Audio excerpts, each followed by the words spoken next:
जरूरी सूचना है सभी स्टूडेंट्स के लिए। स्टडी फॉर सिविल सर्विसेज का Android app Google play store में आ चुका है, उसको प्लीज तुरंत इंस्टॉल कर लीजिए। और अगर आप स्टडी फॉर सिविल सर्विसेज के सिर्फ ऐप से कोई भी कोर्स, कोई भी पीडीएफ परचेज करते हैं, तो उसमें अप्लाई कूपन, अगर आप ज्ञान सर जो है आप उसमें अप्लाई करते हैं, ये कूपन कोड है, तो उसमें 20% फीस तुरंत माफ हो जाएगी। मतलब 20% डिस्काउंट तुरंत उसमें लग जाएगा। ज्ञान सर लिखना है, नॉर्मली ज्ञान सर स्मॉल लेटर में है सब कुछ, कोई स्पेस नहीं, कोई कॉलम नहीं, सिर्फ ज्ञान सर, GYANSIR। इस तरह से अगर कूपन कोड लगाते हैं आप ऐप में बाई करने से पहले, जो अप्लाई कूपन वाले में आता है, तो 20% का डिस्काउंट तुरंत मिलेगा। वीडियो देखिए। नमस्कार दोस्तों, बायोलॉजी के एक और वीडियो में आपका स्वागत है। तो बायो हिंदी इंग्लिश दोनों में चल रही है, तो इंग्लिश का भी ये दूसरा वीडियो है। प्लेलिस्ट अलग अलग बनी है, बायोलॉजी यूपी से हिंदी और इंग्लिश, ठीक है, उसको फॉलो करिए। पूरा बायो का सिलेबस हम लोग कवर कर लेंगे जितना ज़रूरी है, आर ओ के लिए भी, यूपी पीसेस के लिए भी, ठीक है। और even Bihar pieces, MP pieces, जिस भी गवर्नमेंट एग्जाम को आप टारगेट करेंगे, सब में ये आपकी हेल्प करेगा दोस्तों। तो चलिए इसको शुरू करते हैं। Use of antibiotics and prophylactic vaccines, जो डायरेक्टली रिस्पॉन्सिबल थी किसके लिए, जो रैपिड राइज हुआ है वर्ल्ड पॉपुलेशन में 20वीं सेंचुरी यानी 20th सेंचुरी में, जो बहुत तेज़ी से पॉपुलेशन बढ़ी है, उसका कारण है जो एंटीबायोटिक्स हमने यूज़ करी है और प्रोफिलैक्टिक वैक्सीन्स यूज़ करी, ठीक है। CJD ये क्या है भाई? ये एक न्यूरो डिसीज है, ब्रेन में होती है डिसऑर्डर, एक तरह का क्रूट्सफेल्ड जैकब डिसीज है ना, एक तरह से न्यूरो डीजेनरेटिव डिसऑर्डर है।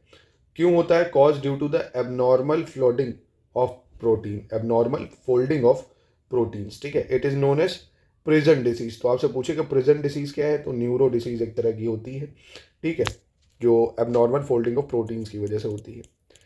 सीड डिस्पर्स्ड बाय विंड है ना, हवा के द्वारा किन किन की जो बीज होते हैं वो डिस्पर्स्ड होते हैं। ऑर्चिड प्लांट हो गया आपका, और डेंडलिनस हो गया, डेंडलिनस, स्वान प्लांट्स है, कॉटन वुड ट्री है, हॉर्न बीम है, ऐश है, और कैटल है, पूया है, विलो हब है ना। इनकी जो शीट्स होती है ये हवा के द्वारा डिस्पर्स होती हैं। और सीड डिस्पर्स बाय वाटर, पानी के द्वारा, कोकोनट है, पाम है, मैनग्रूव है, वाटर लिली और वाटर मिंट है, ये इस पानी के द्वारा फैलती हैं। और seed dispersal by animal and birds है ना, एनिमल और बर्ड्स के द्वारा किसकी शीड्स फैलती हैं, तो बर्ड रॉक प्लांट है, कौन सा है, बर्डॉक प्लांट है। डेट्स है आपका, एक रंबूटन का प्लांट होता है, इसमें भी एनिमल के द्वारा ही सीड डिस्पर्सल, समझे, बीज जो ट्रांसफर होते हैं। सी ग्रेप्स है, सी हॉली है, टैमरिन यानी इमली का पेड़ है, रसबेरी है, और सनफ्लावर है, टोमेटो है, ठीक है। ये याद रखना, इसके एग्जांपल्स आपसे पूछ सकता है कि किस में वाटर के द्वारा, मैचिंग में भी आ सकता है, ठीक है। सीड डिस्पर्सल बाय एक्सप्लोजन, जैसे मटर जब फटता है, फटने का मतलब नहीं, फ्रूट की तरह फल फूल जाता है पूरा जब। Pea and bean plant also have pods and these the seeds burst out when they ripen, जब वो पक जाता है तो शीड उससे बाहर आ जाता है। And pot has dried. तो याद रखिए कि एक्सप्लोजन से होता है पी और बीन इन सब में। और जो लेट डिग होता है, Leydig cells are the primary source of testosterone और एंड्रोजन्स इन मेल्स। तो मेल्स में एंड्रोजन और टेस्टोस्टेरोन का जो प्राइमरी सोर्स है वो लेटिंग सेल्स होता है। जेनेटिक डिसऑर्डर जो है, सिस्टिक फिब्रोसिस, कौन सा, cystic fibrosis, haemophilia, sickle cell anaemia, और आप फेनलिक्टोनोरिया, कलर ब्लाइंडनेस और थैलेसीमिया, ठीक है। ये जेनेटिक डिसऑर्डर्स होते हैं जो आनुवंशिक होते हैं, एक से मतलब फादर में थे तो उसके बच्चों में आते ही रहेंगे। और polytene chromosome is found in salivary gland cells of Drosophila, ठीक है। Polytene chromosome is found in salivary gland cells of Drosophila. Spleen जो होता है, spleen is also known as graveyard of RBC। Spleen को क्या बोलते हैं? Graveyard of RBC। Direct सवाल पूछेगा, बस आपको ये फैक्ट्स रटने ही पड़ेंगे, ठीक है। स्प्लीन को क्या बोलते हैं? Graveyard of RBC। Samara is a simple dry indehiscent fruit which is made up 1 or 2 seeds which have a wing like structure, है ना। तो समारा एक तरह का फूल होता है जिसमें पत्तियां जो होती हैं पंखों की तरह होती हैं। DNA, माइटोकॉन्ड्रिया, राइबोसोम और एंडोप्लाज्मिक रेटिकुलम, क्या? DNA, mitochondria, ribosome, endoplasmic reticulum are not present in mature mammalian RBC। जो मैच्योर मेमेलियन नहीं, जो बच्चे देते हैं स्तनधारी, उनके RBC में ये सब नहीं होता है। प्लीज़ इन सबको याद रखिए फैक्ट दोस्तों, क्योंकि एग्जाम देखिए निकालना है तो आपको चीज़ों को बार बार पढ़ना होगा, है ना। बिना पढ़े काम नहीं बनेगा एग्जाम्स को अगर क्रैक करना है। DNA जो है डिस्कवर करा था किसने? फ्रेडरिक मिस्चर ने 1869 में। और डबल हेलिक्स मॉडल जो DNA का है उसको जेम्स वॉटसन और फ्रांसिस क्रीक ने फाउंड करा है। तो दोनों में अंतर है, ठीक है।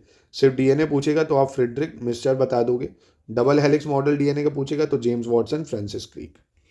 DNA is a genetic material and carry information about the characteristic of an organism from parent to child, है ना, ये तो आपको पता ही है डीएनए में क्या होता है। और ये मैन क्या होता है, man is a monogamous animal with a total number 23 pair of chromosome. जो ह्यूमंस होते हैं उनमें कितने क्रोमोजोम होते हैं, 23 क्रोमोजोम, आदमियों में मतलब। मेल्स में 44 XY क्रोमोजोम होते हैं, याद रखिए, मेल्स में क्या होता है, XY क्रोमोजोम। फीमेल में 44 XX होते हैं, तो दोनों में अंतर है, फीमेल में XX और मेल में XY क्रोमोजोम होते हैं 44, ठीक है। और ऑटोसम्स जो होते हैं उनके पास भी 22 पेयर्स यानी 44 क्रोमोजोम होते हैं, मेल्स और फीमेल्स वही। 23rd पेयर जो क्रोमोजोम का होता है इज XY इन मेल्स। 23वां पेयर जो होता है वो XY होता है मेल में, XX होता है फीमेल में, है ना, जिसको सेक्स क्रोमोजोम बोलते हैं। हम क्या बोलते हैं, सेक्स क्रोमोजोम। मतलब the child who gets XY chromosome, अगर XY क्रोमोजोम पेरेंट से मिला है तो सन होगा यानी बेटा होगा, और XX क्रोमोजोम मिला है तो डॉटर हो जाएगी, ठीक है। Bone is the hardest tissue, हड्डी जो होती है सबसे हार्डेस्ट टिश्यू होता है। और जो एडल्ट ह्यूमंस होते हैं उसमें 206 हड्डी होती है। स्मॉलेस्ट बोन हमारी बॉडी में स्टेपीज होती है जो कान में होती है, और लार्जेस्ट बोन फीमर होती है जो थाइज में होती है। लिगामेंट क्या होता है भाई, ligament is the connective tissue that connect one bone to another. Tendon क्या है भाई, tendon is a connective tissue that connect muscle to bone, है ना, मसल से बोन को कनेक्ट करता है टेंडन टिश्यू, और एक बोन को दूसरे से जोड़ता है लिगामेंट, ठीक है। तो लिगामेंट हड्डी से हड्डी जोड़ता है और मसल से बोन को जोड़ता है आपका टेंडन, ठीक है। और जो नाखून होता है हमारा, the nail belongs to the outer skeleton which is made up of alpha keratin. नाखून किससे मिलकर बनता है, अल्फा कैरेटिन से। They are formed by the mass of dead cells in which there is no circulation of blood, there is the reason why they do not feel pain when they cut. हम काटते हैं ना, उसमें कोई भाई dead cells होते हैं, सब तो पता ही नहीं चलते हैं। और बात करें calcium, phosphorus, fluorine are essential for bone and dental formation, है ना, दांतों के और हड्डियों के बनने के लिए कैल्शियम, फॉस्फोरस और फ्लोरीन की आवश्यकता होती है उनकी मजबूती के लिए। Their deficiency leads to bone and dental diseases.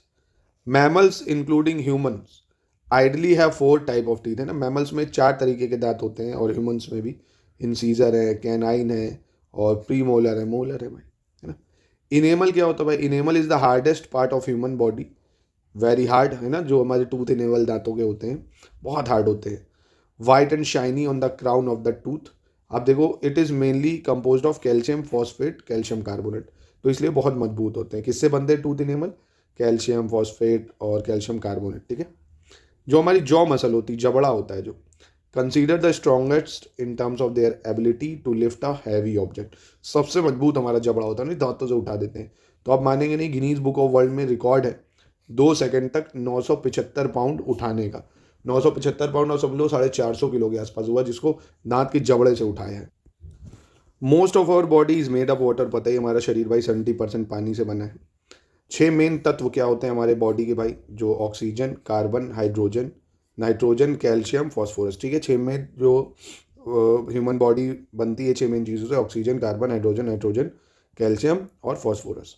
Haemoglobin protein present होता है हमारे आरबीसी में, रेड ब्लड सेल्स में, जो एक्ट करता है as a carrier of oxygen and transport it to the tissue of various organs in the body, है ना, ऑक्सीजन को ट्रांसपोर्ट करता है एक टिश्यू से दूसरी जगह। Normally, the amount of hemoglobin in a healthy person is on average 15 grams per 100 ml of blood, है ना। हीमोग्लोबिन एक हेल्दी पर्सन में कितना होता है, ये बहुत इंपॉर्टेंट है, आपको याद रखना है, 15 ग्राम पर 100 ml में, ठीक है। Maximum amount of CO2 is transfer to the body in the form of bicarbonate, bicarbonate के फॉर्म में जो ट्रांसफर होती है CO2 70 से 75% होती है इन द ब्लड, है ना। रेस्ट जो बची हुई 20-30% है वो कार्बोक्सी हीमोग्लोबिन के फॉर्म में, ठीक है, बाइकार्बोनेट और carboxyhaemoglobin. The capacity of lungs to fill air in a healthy person, अब कोई हेल्दी पर्सन है उसके लंग्स में कितनी एयर की कैपेसिटी होती है, 6 लीटर या 6000 ml। White blood cells perform the function of providing immunity against diseases. White blood cells हमें भाई जो दुनिया भर की बीमारी उनसे बचाते हैं। Platelets play a major role in blood clotting, है ना, ब्लड क्लॉटिंग में प्लेटलेट्स मेजर रोल प्ले करते हैं। The RBC, red blood cells, is a normal human are about 54 lakh per cubic millimeter of blood, है ना। RBC कितना होता है एक नॉर्मल ह्यूमंस में, 54 लाख पर क्यूबिक मिलीमीटर ऑफ ब्लड, ठीक है। WBC या वाइट ब्लड सेल्स की बात करें आर अबाउट 5000 to 11,000 पर क्यूबिक मिलीमीटर ऑफ ब्लड, कितना होता है 5000 से 11000 पर cubic millimetre of blood. It has the highest number of neutrophils, सबसे ज़्यादा न्यूट्रोफिल्स भी इसमें होते हैं, and the least number of basophils, ठीक है, highest number of neutrophils, least number of basophil. तो यहीं पे करते हैं इसकी समाप्ति। तभी मैं आपको एक एक पेजेस करके करा रहा हूँ, 20-20, 30-30 पॉइंट, 40 पॉइंट जितने भी हो जाने। आप अगर इसके नोट्स बनाएंगे तो बहुत ही शानदार नोट्स आपके बन के तैयार हो जाएंगे बायो के, और मज़ा आ जाएगा। अगर आप ये कंटेंट लेना चाहते हैं तो इसको लेके अपना डेली एक टारगेट बना के 2-2, 3-3 पेजेस डेली पढ़िए, उसको रटिए, फिर टेस्ट लगाइए, क्विज लगाइए। कोई डाउट हो हमारे ग्रुप में तुरंत टेलीग्राम में ऐड कर देंगे, डाउट पूछ लीजिए। अभी भी दोस्तों आर ओ का एग्ज़ाम काफ़ी समय होने में, आप अगर हमसे जुड़ के तैयारी करना चाहते हैं, शानदार तैयारी प्री मेंस पूरी आपकी एक जगह हो जाएगी। आपको कहीं से कुछ भी नहीं लेना पड़ेगा, करंट अफेयर्स भी आपको दिया जाएगा, सब कुछ एक ही जगह पे। तो इन नंबरों पे कांटेक्ट करिए, देर किस बात की। और डिस्काउंट मिल जाएगा, अगर आप डिस्काउंट बोलेंगे तो वो भी मैं करवा दूंगा आपको।